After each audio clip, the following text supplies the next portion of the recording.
আসসালামু আলাইকুম। আমন্ত্রণ বাংলাদেশের সংবাদে আপনাদের সাথে আছি জেবা রহমান। শুরুতেই বিআরবি কেবল সংবাদ শিরোনাম।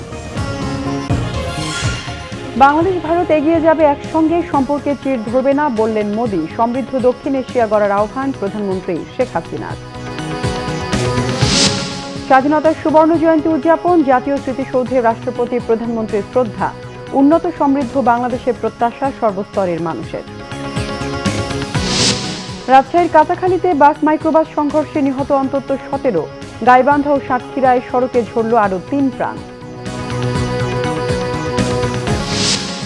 দেশে করোনায় আরও 33 জনের মৃত্যু, 9 মাসের মধ্যে সর্বোচ্চ শনাক্ত 3737 জন।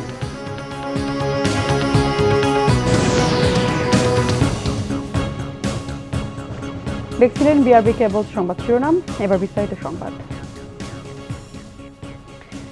কেউ ভারত বাংলাদেশের শক্ত ভিতের সম্পর্কে চির ধরাতে পারবে না বলে মন্তব্য করেছেন ভারতের প্রধানমন্ত্রী নরেন্দ্র মোদি। জানান, উন্নয়নের অভিন্ন লক্ষ্যে এগিয়ে যাচ্ছে দুদেশ। এদিকে ভারতকে বাংলাদেশের অন্যতম উন্নয়ন সহযোগী হিসেবে আখ্যা দিয়েছেন প্রধানমন্ত্রী শেখ হাসিনা। উন্নত সমৃদ্ধ দক্ষিণ এশিয়া গড়তে ভেদাভেদ ভুলে ঐক্যের আহ্বানও জানিয়েছেন শেখ হাসিনা। মুজিব জন্মশতবর্ষ ও স্বাধীনতা দিবসের সুবর্ণ জয়ন্তীর 10 দিনব্যাপী মুজিব চিরন্তন উৎসবের সমাপনী অনুষ্ঠান ছিল স্বাধীনতা দিবসের সুবর্ণ জয়ন্তীর মধ্য দিয়ে। শুক্রবার প্যারেড গ্রাউন্ডের অনুষ্ঠানে যোগ দেন রাষ্ট্রপতি মোহাম্মদ আব্দুল হামিদ ও প্রধানমন্ত্রী শেখ হাসিনা। অনুষ্ঠানে সম্মানিত অতিথি হিসেবে উপস্থিত ছিলেন ভারতের প্রধানমন্ত্রী নরেন্দ্র মোদি। বঙ্গবন্ধুকে দেয়া ভারত সরকারের গান্ধী শান্তি সম্মাননা বঙ্গবন্ধুর 2 মেয়ের হাতে তুলে দেন ভারতের প্রধানমন্ত্রী। অনুষ্ঠানে দেয়া বক্তব্যে ভারতের প্রধানমন্ত্রী মুক্তিযুদ্ধে ভারতের ভূমিকার স্মৃতিচারণের পাশাপাশি বঙ্গবন্ধুর অবিসংবাদিত নেতৃত্বের কথা স্মরণ করেন। ভূয়সী প্রশংসা করেন শেখ হাসিনার নেতৃত্বে বাংলাদেশের এগিয়ে যাওয়ার। বঙ্গবন্ধু শেখ মুজিবুর রহমান जी ने कहा था, बांग्लादेश इतिहासे স্বাধীন রাষ্ট্র হিসেবে টিকে থাকবে, বাংলাকে দাবিয়ে রাখতে পারে एमन कोनो शक्ति नहीं।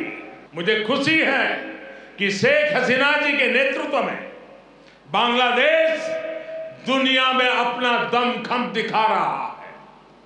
जिन लोगों को बांग्लादेश के निर्माण पर ऐतराज था, जिन लोगों को बांग्लादेश के अस्तित्व पर आशंका थी, उन्हें बांग्लादेश ने गलत साबित किया है।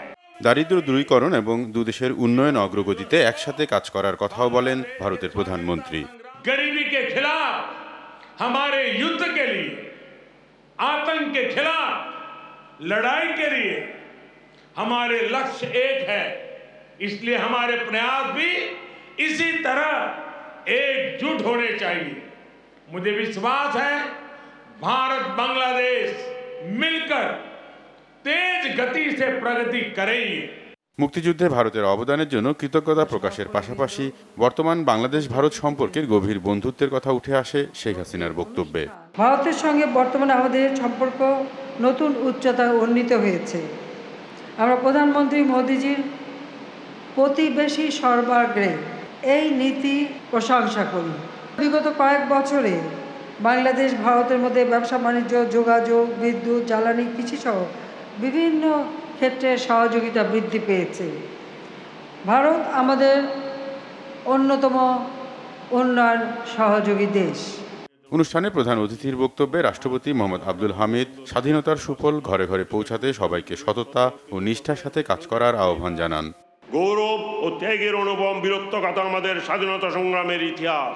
স্বাধীনতার 50 বছরে দাঁড়িয়ে আমরা উন্নয়ন ও সমৃদ্ধির সুবর্ণ আলো দেখতে পাই। জাতির পিতার আদর্শে উদ্বুদ্ধ হয়ে আমরা উন্নত সমৃদ্ধ সোনার বাংলাদেশ গড়ে তোলার পথে এগিয়ে যাব। 50 বছরে বাংলাদেশের অগ্রগতি নতুন সম্ভাবনা তৈরি করেছে জানিয়ে ভিডিও বার্তায় সুবর্ণ জয়ন্তীর শুভেচ্ছা জানান জাতিসংঘের মহাসচিব আন্তোনিও গুতেরেস। শুভেচ্ছা বার্তায় মার্কিন প্রেসিডেন্ট জো বাইডেন বলেন, অর্থনৈতিক অগ্রযাত্রায় বাংলাদেশ উদাহরণ তৈরি করেছে। সম্পর্ক জোরদারের কথা জানিয়ে ভিডিও বার্তা পাঠিয়েছেন রাশিয়ার প্রেসিডেন্ট ভ্লাদিমির পুতিন, যুক্তরাজ্যের প্রধানমন্ত্রী বরিস জনসন, তুরস্কের প্রেসিডেন্ট এলদোরগান ও পাকিস্তানের প্রধানমন্ত্রী ইমরান খানও।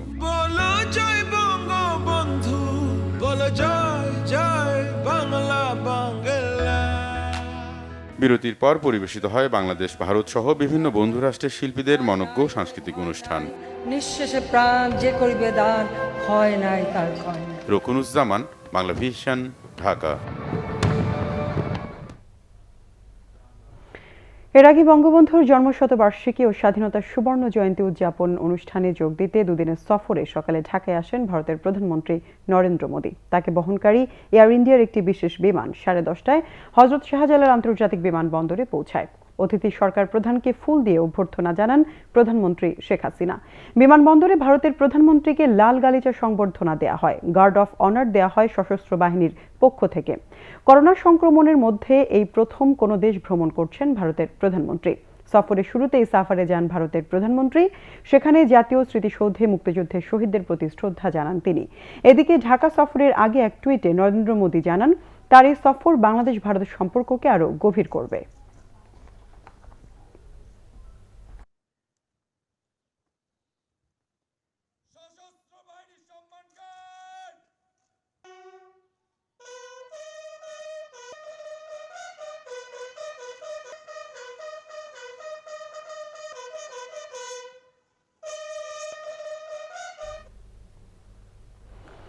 উদযাপন হচ্ছে মহান স্বাধীনতার সুবর্ণ জয়ন্তী ও জাতীয় দিবস। এ উপলক্ষে মুক্তিযুদ্ধের বীর শহীদদের স্মরণে জাতীয় স্মৃতিসৌধে শ্রদ্ধা জানিয়েছেন রাষ্ট্রপতি মোহাম্মদ আব্দুল হামিদ ও প্রধানমন্ত্রী শেখ হাসিনা। এ সময় আওয়ামী লীগ সাধারণ সম্পাদক ওবায়দুল কাদের বলেন, মিত্র দেশ হিসেবে ভারতের জনগণের নির্বাচিত প্রতিনিধিকে আমন্ত্রণ জানানোর বিরোধিতাকারীরা মতলবী। 50 বার তোপধ্বনির মধ্য দিয়ে শুরু হয় স্বাধীনতার সুবর্ণ জয়ন্তীর আনুষ্ঠানিকতা। যাদের জীবনের বিনিময়ে এদেশ বাংলা সেই শ্রেষ্ঠ সন্তানদের শ্রদ্ধা, ভালোবাসা, সম্মান জানাতে ভোরে সাভারে জাতীয় স্মৃতিসৌধে আসেন রাষ্ট্রপতি মোহাম্মদ আব্দুল হামিদ ও প্রধানমন্ত্রী শেখ হাসিনা।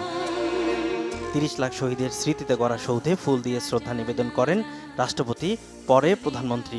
জানানো হয় রাষ্ট্রীয় সালাম।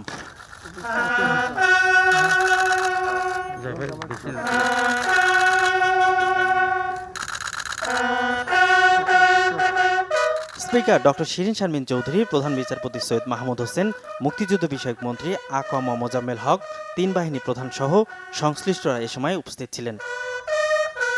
জাতির পিতার ছোট কন্যা শেখ রেহানা ও প্রধানমন্ত্রীর উপস্থিতিতে পরিদর্শন বইতে স্বাক্ষর করেন রাষ্ট্রপতি মোহাম্মদ আব্দুল হামিদ। পরে আওয়ামী লীগ সাধারণ সম্পাদক বলেন, মুক্তিযুদ্ধের মিত্র দেশ হিসেবে মোদীকে আমন্ত্রণ জানানো হয়েছে। 71-এ আমাদের প্রধান মিত্র দেশ ভারতের জনগণের নির্বাচিত প্রধানমন্ত্রীকে আমরা আমন্ত্রণ করেছি। এখানে একটা মতলবী মহল একটা দূরভিসন্ধি নিয়ে মোদির আগমনকে কেন্দ্র করে খোলা পানিতে মাছ শিকারের পায়তারা। সাভার থেকে প্রধানমন্ত্রী শেখ হাসিনা আসেন ধানমন্ডি 32 নম্বরে। শ্রদ্ধা জানান জাতির পিতা বঙ্গবন্ধু শেখ মুজিবুর রহমানের প্রতিকৃতিতে। ছোট বোন শেখ রেহানাকে নিয়ে বঙ্গবন্ধু ভবনে জাতির পিতার প্রতি আবারও শ্রদ্ধা জানান প্রধানমন্ত্রী। পরে ধানমন্ডিতে ঢল নামে আওয়ামী লীগের নেতাকর্মীদের। সৈয়দ আব্দুল মুহিত, বাংলা ভিশন, ঢাকা।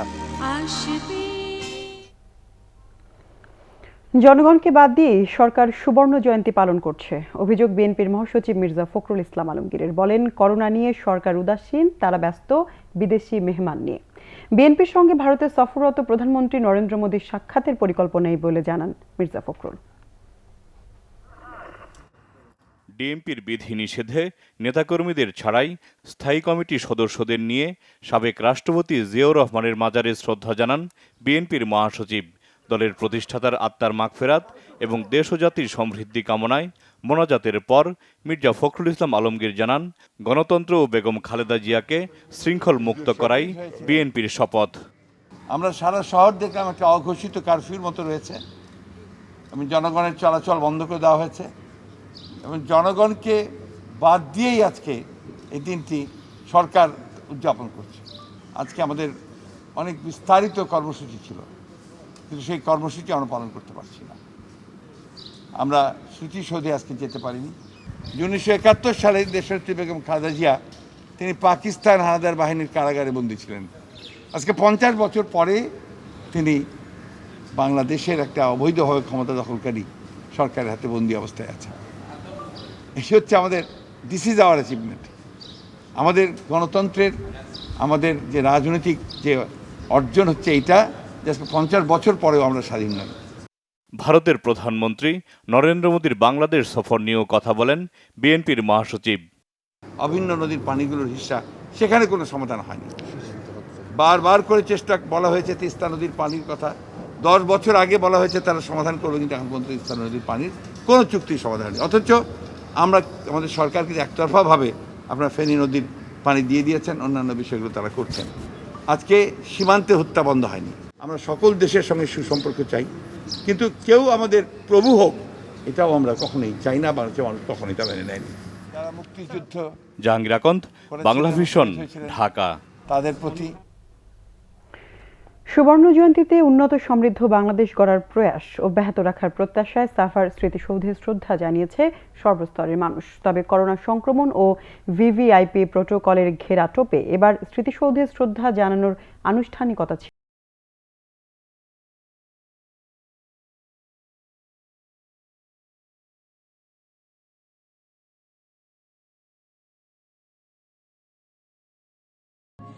লাখো শহীদের রক্তের বিনিময়ে অর্জিত বাংলাদেশের স্বাধীনতার 50 বছর।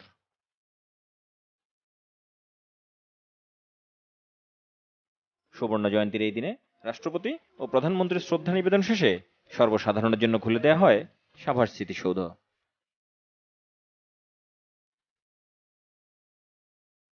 ভারতীয় প্রধানমন্ত্রীর আগমনে নিরাপত্তার ঘেরাটোপে সর্বসাধারণের উপস্থিতি ছিল কম।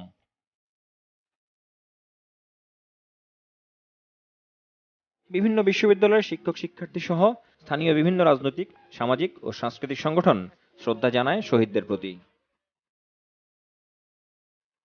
সুশাসনটা আরো যদি যথেষ্ট আমরা পাই তাহলে দেশ বহু বহু এগিয়ে যাবে। দেশটা যেন আরো শৃঙ্খল হয়, এখন আছে আরো যেন দিন দিন শৃঙ্খল হয়। মুক্তিযুদ্ধের চেতনা বাস্তবায়নে দলমত নির্বিশেষে ঐক্যবদ্ধভাবে দেশ গঠনের প্রত্যাশার কথা জানান স্মৃতিসৌধে শ্রদ্ধা জানাতে আসা বিশিষ্ট জনেরা। জাতির পিতার যে সোনার বাংলার স্বপ্ন যেটি দেখছেন, সেটি তারই কোনো হাত দিয়ে আমরা সফল হবে আমরা বিশ্বাস করি। স্বাধীনতার সুবর্ণ জয়ন্তীতে আজকের আমরা অত্যন্ত আনন্দের সাথে বলতে পারি যে বাংলাদেশ বিশ্বে নানা মাত্রায় এবং নানা মানদণ্ডে একটি তুলনায় রূপান্তরিত হয়েছে। লাল সবুজের অগ্রযাত্রা অব্যাহত থাকবে স্বাধীনতার সুবর্ণ জয়ন্তীতে, এমনটাই প্রত্যাশা সবার। স্বাধীনতা অর্জনের পাশাপাশি গণতন্ত্র এবং অর্থনৈতিক বৈষম্যহীন যে সমাজের স্বপ্ন দেখেছিল ৭১-এ বাঙালিরা, দেশের আর্থসামাজিক প্রতিটি সূচকে এগিয়ে সেই স্বপ্নের অনেকটাই বাস্তবায়ন হয়েছে। সুবর্ণ জয়ন্তীর দ্বারপ্রান্তে জাতির প্রত্যাশা এই অর্জন ধরে রেখে আরও এগিয়ে যাবে বাংলাদেশ, মাথা উঁচু করে দাঁড়িয়ে থাকবে বিশ্বের মানচিত্রে। আহমেদ সরওয়ার, বাংলা ভিশন, সাভার, ঢাকা। আজ পূর্ণ হলো স্বাধীনতার 50 বছর, বাঙালি ও বাংলাদেশের মুক্তি সংগ্রামের সুবর্ণ জয়ন্তী। ৭১-এর এই দিনে পাকিস্তানি হানাদারদের বিরুদ্ধে ঝাঁপিয়ে পড়েছিল বাংলা মায়ের দামাল ছেলেরা। 9 মাসের রক্তক্ষয়ী সংগ্রামের পর ছিনিয়ে এনেছিল লাল সবুজের পতাকা। মোফাজ্জল হোসেন চৌধুরী মায়ের মতে বাংলাদেশের সব বড় অর্জন এসেছে আওয়ামী লীগের হাত ধরে। আর অবসরপ্রাপ্ত মেজর হাফিজ উদ্দিন আহমেদ বলেন যে গণতন্ত্রের জন্য মুক্তিযোদ্ধারা জীবনের ঝুঁকি নিয়ে দেশকে শত্রু মুক্ত করেছিলেন, স্বাধীনতার 50 বছর পর সেই গণতন্ত্র আরও সংকুচিত হয়েছে।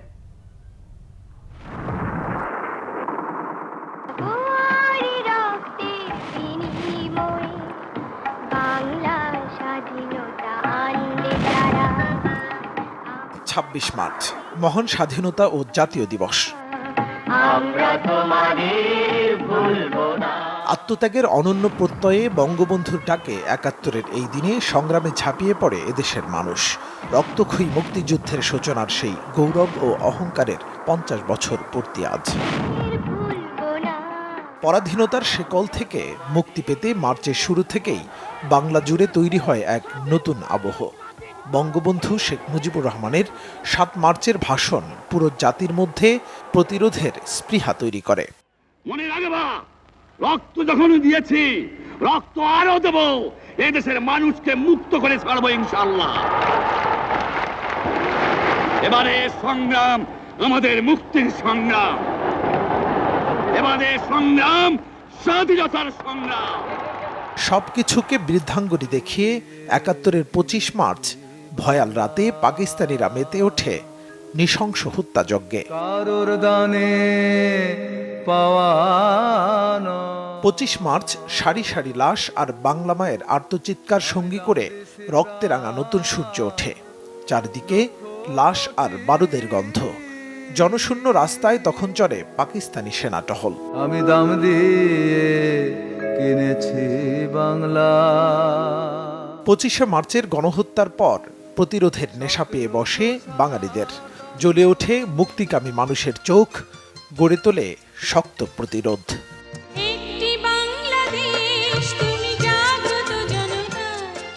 আধুনিক অস্ত্রে সজ্জিত পাক সেনাদের বিরুদ্ধে নামমাত্র প্রশিক্ষণ নিয়ে মৃত্যু ভয় তুচ্ছ করে ঝাঁপিয়ে পড়ে বাংলার মুক্তিকামীরা। মোরা একটি ফুলকে বাঁচাবো বলে যুদ্ধ করি। ৯ মাসের যুদ্ধ আর ৩০ লাখ মানুষের আত্মত্যাগে অর্জিত হয় লাল সবুজের পতাকা। যে দেশের নীল অম্বরে মন মেলছে পাখা, সারাটি জনম সে মাটির দানে বক্ষ ভরি। মোফাজ্জল হোসেন চৌধুরী মায়া বলেন, স্বাধীনতার ৫০ বছরে যে অর্জন হবার কথা ছিল তা হয়নি সামরিক শাসকদের কারণে। একটানা ১২টি বছর জননেত্রী শেখ হাসিনার নেতৃত্বে দেশ যেইভাবে এগিয়েছে, যদি ঠিক এইভাবে যদি জাতির জন্য বঙ্গবন্ধু যদি শহীদ না হতেন, ৫০টি বছর যদি এইভাবে যদি দেশের এইভাবে কাজ হতো, তাহলে আজকে গণতন্ত্র কোথায় থাকতো আপনারা নিজে চিন্তা করতে পারেন।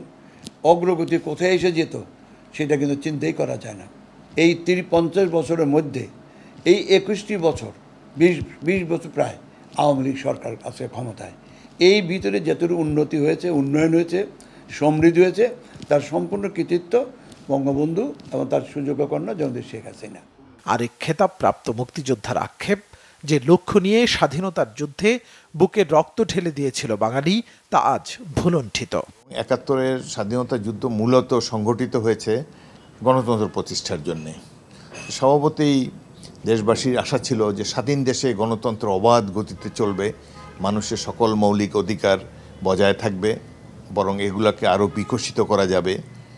অনেক স্বপ্ন ধারণ করে মুক্তিযুদ্ধে আমরা অংশ নিয়েছিলাম। পাকিস্তানি আমলে আমরা পরাধীন ছিলাম ঠিকই, কিন্তু নির্বাচনগুলো ফেয়ার ছিল, ফান্ডামেন্টাল রাইটস অনেকটাই ছিল বর্তমানের তুলনায়, যথেষ্ট বজায় ছিল।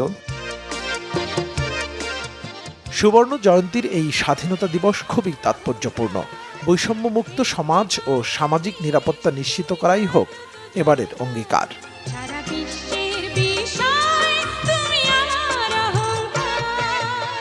মুহিবুল্লাহ মুহিব, বাংলা ভিশন, ঢাকা।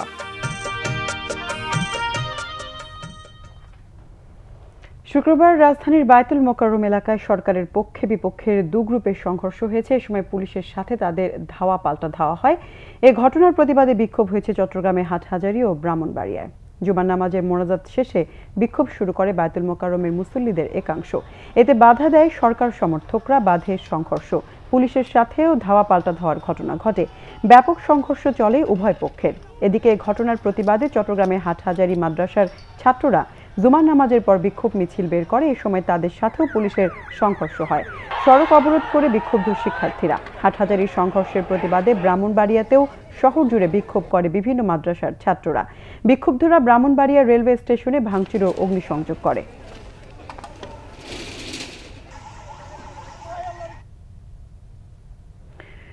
রাজশাহীর কাঁচাখালীতে বাস ও মাইক্রোবাসের সংঘর্ষের পর আগুনে নিহত হয়েছেন অন্তত ১৭ জন। নিহতদের ১৩ জনের বাড়ি রংপুরে। রাজশাহী থেকে পরিতোষ চৌধুরী আদিত্যের রিপোর্টে দেখুন বিস্তারিত। ছুটির দিন শুক্রবার রংপুরের পীরগঞ্জ থেকে মাইক্রোবাসে রাজশাহী কেন্দ্রীয় উদ্যান ও চিড়িয়াখানায় ঘুরতে বেরিয়েছিলেন ৪ পরিবারের সদস্যরা। দুপুরে রাজশাহী ঢাকা মহাসড়কের কাটাখালী থানার সামনে বিপরীত দিক থেকে আসা হানিফ পরিবহনের একটি বাসের সাথে মাইক্রোবাসের মুখোমুখি সংঘর্ষ হয়। সাথে সাথেই আগুন ধরে যায় মাইক্রোবাসটিতে। মুহূর্তে দগ্ধ হয়ে মারা যান মাইক্রোবাসটির ভেতরে থাকা ৪ পরিবারের ১১ জন। হাসপাতালে মারা যান অন্যরা। এর মধ্যে একটা ছোট বাচ্চা ছিল এবং তার মা ছিল, অনেক কান্নাকাটি করছিল। আসলে তাদেরকে কোনো বাঁচানোর অবস্থা ছিল না, সেজন্য বাঁচানো তাদেরকে যায়নি। হানিফটা মেরা দেওয়ার কারণে এটা বেকা হয়ে গেছে। তার কিছুক্ষণ পরে সিলিন্ডার বাস্ট হওয়ার কারণে ওখানে যারা ছিল আর কি সবাই এক্সপার্ট।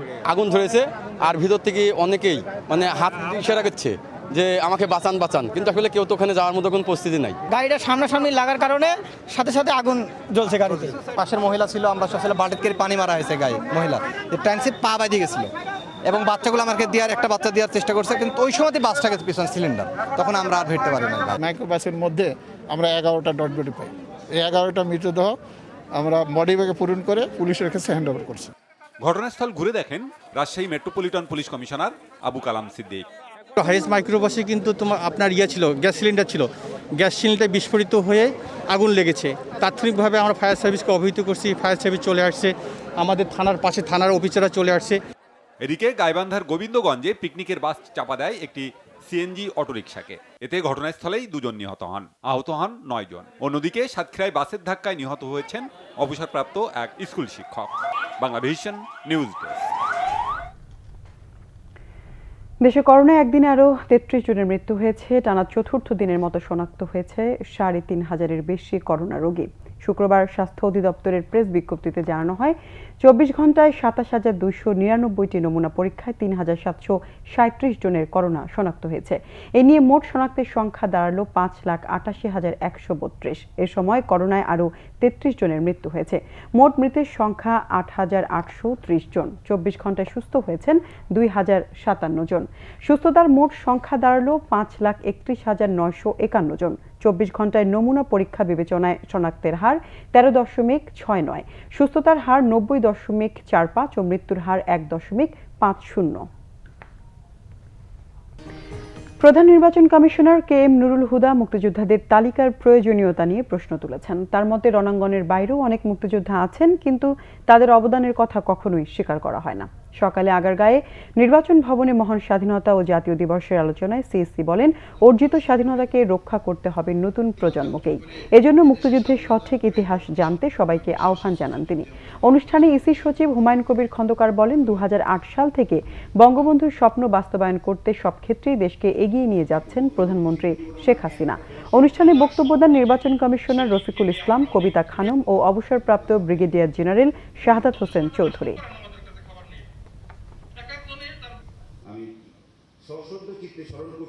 অত্যন্ত তাৎপর্যপূর্ণ কথা, মুক্তিযোদ্ধা তালিকা হওয়া ঠিক হয়নি। মুক্তিযোদ্ধাদের সকলেই ছিল, ওই মহিলারা যোদ্ধা ছিল যারা ঘরে বসে বসে আমাদের জন্য পাক করে পাঠিয়েছিল, এরা যোদ্ধা। সে কারণে অত্যন্ত তাৎপর্যপূর্ণ কথা হলো যে মুক্তিযুদ্ধের সময় মুক্তিযোদ্ধা কেবলমাত্র যাদের অস্ত্র ছিল তারাই শুধু মুক্তিযোদ্ধা নয়, মুক্তিযোদ্ধা ছিল আমার আপনার ভাই বোনেরা। সপ্তাহের ব্যবধানে গরুর মাংসের দাম গিয়ে ঠেকেছে 600 টাকায়। গরু কেনায় বেশি দাম পড়ছে বলে মাংসরও বেশি দামে বিক্রি করতে হচ্ছে বলেছেন মাংস ব্যবসায়ীরা। গত 15 দিন ধরে 550 টাকার গরুর মাংসের কেজি বিক্রি হচ্ছিল 580 থেকে 600 টাকায়, কিন্তু এই সপ্তাহে বেশিরভাগ দোকানে গরুর মাংস বিক্রি হচ্ছে 600 টাকা করে। তবে এই সপ্তাহে বাড়েনি মুরগির মাংসের দাম। দেশি মুরগি 480, সোনালী মুরগি 350 এবং ব্রয়লার মুরগি কেজিতে বিক্রি হচ্ছে 160 টাকা করে। এদিকে সরকার দাম নির্ধারণ করে দিলেও নিয়ন্ত্রণে আসেনি ভোজ্য তেলের বাজার। 15 মার্চের পর থেকে বোতলজাত ও খোলা সয়াবিনের দাম কিছুটা বেড়েছে বলছেন খুচরা ব্যবসায়ীরা। অন্যদিকে সবজির বাজার অনেকটা স্বাভাবিক থাকলেও লেবুর দাম অনেক বেশি। বড় লেবুর হালি 100 টাকা চাওয়া হচ্ছে কিছু দোকানে। জাতির পিতা বঙ্গবন্ধু শেখ মুজিবুর রহমানের জন্মশতবার্ষিকী এবং স্বাধীনতার সুবর্ণ জয়ন্তী উদযাপন উপলক্ষে এক মনোজ্ঞ উড্ডয়ন শৈলী প্রদর্শন করেছে বাংলাদেশ বিমান বাহিনী। বিমান বাহিনীর দক্ষ বৈমানিকরা এই মনোজ্ঞ উড্ডয়ন শৈলীর মাধ্যমে শুক্রবার দেশের আকাশে এঁকে দেয় 101 ও 50 সংখ্যা দুটি। এতে সমগ্র জাতির উৎসব ও উচ্ছ্বাসের রঙে যোগ করে এক নতুন মাত্রা। বিমান বাহিনীর বিমান ও হেলিকপ্টার দেশের বিভিন্ন স্থানের আকাশে উড়ে গিয়ে সাধারণ জনগণের মাঝে বঙ্গবন্ধুর জন্মশতবার্ষিকী ও স্বাধীনতার সুবর্ণ জয়ন্তীর আনন্দকে আরও আনন্দঘন করে তুলেছে বলেছে বাংলাদেশ বিমান বাহিনী। আর কিছু খবর নিয়ে এখন একটি ডেস্ক রিপোর্ট। স্বাধীনতার সুবর্ণ জয়ন্তী উদযাপন উপলক্ষে আলোচনা সভা করেছে institute of chartered accountants of Bangladesh. ICAB অডিটোরিয়ামে এতে মুখ্য আলোচক ছিলেন মাহবুবউদ্দিন আহমেদ বীর বিক্রম ও বাংলাদেশ ব্যাংকের সাবেক গভর্নর ডক্টর আতিউর রহমান এবং ঢাকা বিশ্ববিদ্যালয়ের সাবেক উপাচার্য মশা আরিফিন সিদ্দিক। অনুষ্ঠানে স্বাধীনতা ও মুক্তির দিশারি বঙ্গবন্ধু এর উপর মূল প্রবন্ধ উপস্থাপন করেন প্রখ্যাত সাংবাদিক ও গবেষক অজিত কুমার সরকার। মুজিব বর্ষ ও স্বাধীনতার সুবর্ণ জয়ন্তী উপলক্ষে ঢাকায় শিশু কিশোরদের চিত্রাঙ্কন প্রতিযোগিতা এবং মুক্তিযুদ্ধ ভিত্তিক আলোকচিত্র প্রদর্শনী করেছে ঢাকা সমিতি। সমিতির মিলনায়তনে অনুষ্ঠানে প্রধান অতিথি ছিলেন সংসদ সদস্য জিন্নাতুল বাকিয়া। বিশেষ অতিথি ছিলেন বাংলা ভিশনের পরিচালক মোহাম্মদ আশরাফুদ্দিন আহমেদ এফসিএ এবং বঙ্গবন্ধু শেখ মুজিব মেডিকেল বিশ্ববিদ্যালয়ের প্রফেসর ডক্টর শফিক উদ্দিন আহমেদ। অনুষ্ঠানে সভাপতিত্ব করেন সমিতির সভাপতি মোহাম্মদ হারুন আর রশিদ। 25 মার্চ গণহত্যা দিবসকে আন্তর্জাতিক স্বীকৃতির দাবিতে জাতিসংঘের সামনে মানববন্ধন করেছে যুক্তরাষ্ট্র ছাত্রলীগ। একই সাথে বাংলাদেশ স্থায়ী মিশন বরাবর স্মারকলিপি দেন তারা। যুক্তরাষ্ট্র ছাত্রলীগের সাবেক সহসভাপতি আমিনুল ইসলামের সভাপতিত্বে ও ছাত্রলীগ নেতা শফিকুর রহমান সাফাতের পরিচালনায় এতে উপস্থিত ছিলেন নিউ ইয়র্ক স্টেট আওয়ামী লীগের সভাপতি মুক্তিযোদ্ধা মুজিবর মিয়া, নিউ ইয়র্ক মহানগর আওয়ামী লীগের সভাপতি মুক্তিযোদ্ধা রফিকুর রহমান সহ নেতাকর্মীরা। Bangla Vision news desk.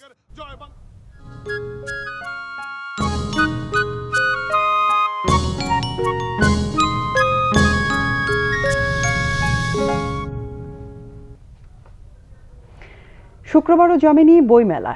মেলায় ক্রেতার চেয়ে দর্শনার্থীর সমাগমই বেশি। করোনার প্রকোপ বাড়লেও মেলায় এক শ্রেণীর মানুষ আসছে শুধুই ঘুরতে আর অবসর সময় কাটাতে।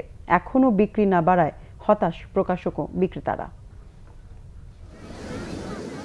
মহান স্বাধীনতা দিবস, শুক্রবার সাপ্তাহিক ছুটির দিন। বইমেলা জমার এমন কারণ থাকার পরও নবম দিনেও জমেনি বইমেলা। এখন পর্যন্ত তেমন সাড়া ফেলতে পারেনি সাধারণ ক্রেতা, পাঠক ও দর্শনার্থীর মাঝে। তাই হতাশ প্রকাশক বিক্রেতারা। উপস্থিতির সাথে যে বিক্রির যে বিষয়টা আপনি বললেন, সেটাকে আমরা এখনো পর্যন্ত ওইভাবে বলতে পারছি না। দেখা যাচ্ছে ঘুরতে আসতেছে কিন্তু ছবি তুলতেছে, বইয়ের তেমন পাঠক নেই। সবাই আসতেছে, ঘুরতেছে, ফিরতেছে কিন্তু বই কিনতেছে না। আশা করি আগামী দিনগুলি খুব ভালো যাবে যদি করোনার প্রকোপটা কিছুটা কমে। মেলায় যারা আসছেন তাদের বেশিরভাগই ঘুরতে এসেছেন। না, গল্প করতে না, আর কি ঘুরে দেখলাম, দেখতে আসলাম। দেখবো আর কি, ঘুরবো, পরে চয়েস করবো আর কি। এখন তো কেনা হয় না, ঘুরতেছি, দেখতেছি, ভালো লাগতেছে। স্বাস্থ্যবিধি মেনে মেলায় প্রবেশের নির্দেশনা থাকলেও তা মানছেন না অনেকেই। মাস্কটা আসলে গরমের জন্য আর কি খোলা। মাস্ক আছে কিন্তু পকেটে। শারীরিক প্রতিবন্ধী ও বয়স্কদের জন্য হুইল চেয়ার দিয়ে সহযোগিতা করছে স্বেচ্ছাসেবী সংগঠন সুইচ বাংলাদেশ ফাউন্ডেশন। প্রতি বছরই আমরা বইমেলায় এই সেবাটা দিয়ে আসছি বিনামূল্যে। যারা হচ্ছে বার্ধক্য, যারা পায়ে হাঁটতে পারছে না, তাদেরকে পুরো আমরা এই বইমেলায় সঙ্গ দিয়ে থাকি আর কি। মেলায় এসেছে অভিনেতা কচি খন্দকারের নাটকের বই এক ঢিলে 10 পাখি। এসেছে শান্তিতে নোবেল বিজয়ীদের নির্বাচিত বক্তব্য নিয়ে দ্য ওয়ার্ল্ডস অফ পিস। এটি অনুবাদ করেছেন তরুণ লেখক সাখাওয়াত মজুমদার। কিভাবে যে কোনো মহামারী কিংবা যে কোনো দুর্যোগ ঠেকাতে শান্তি কিভাবে ভূমিকা রাখতে পারে এ সম্পর্কিত বইটি। বাংলাদেশের যে নাটকগুলো জনপ্রিয়, ক্যারাম, কবি, বাইসাইকেল, খসরু প্লাস ময়না, জেলাস, এরকম 10টি নাটকের সমন্বিত একটি বই এক ঢিলে 10 পাখি। 276টি নতুন বই এসেছে শুক্রবার মেলার নবম দিনে। গলমান শফি, বাংলা ভিশন, ঢাকা। সংবাদ শেষ করব বিআরবি কেবলস শিরোনামগুলো আরেকবার জানি। বাংলাদেশ ভারত এগিয়ে যাবে একসঙ্গে, সম্পর্কে চির ধরবে না বললেন মোদি। সমৃদ্ধ দক্ষিণ এশিয়া গড়ার আহ্বান প্রধানমন্ত্রী শেখ হাসিনার। স্বাধীনতার সুবর্ণ জয়ন্তী উদযাপন, জাতীয় স্মৃতিসৌধে রাষ্ট্রপতি প্রধানমন্ত্রীর শ্রদ্ধা। উন্নত সমৃদ্ধ বাংলাদেশের প্রত্যাশা সর্বস্তরের মানুষের। রাজশাহীর কাটাখালীতে বাস মাইক্রোবাস সংঘর্ষে নিহত অন্তত 17। গাইবান্ধা ও সাতক্ষীরায় সড়কে ঝরল আরও 3 প্রাণ। দেশে করোনায় আরও 33 জনের মৃত্যু, 9 মাসের মধ্যে সর্বোচ্চ শনাক্ত 3737 জন।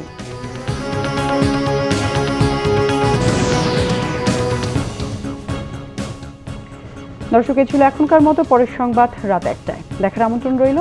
এছাড়া বাংলাভিশন সংবাদ ও সংবাদ সংশ্লিষ্ট অনুষ্ঠান দেখতে ভিজিট করুন www.banglavision.tv ও facebook.com/banglavision এবং সাবস্ক্রাইব করুন youtube.com/banglavision নিউজে। এতক্ষণ সঙ্গে থাকায় ধন্যবাদ সবাইকে।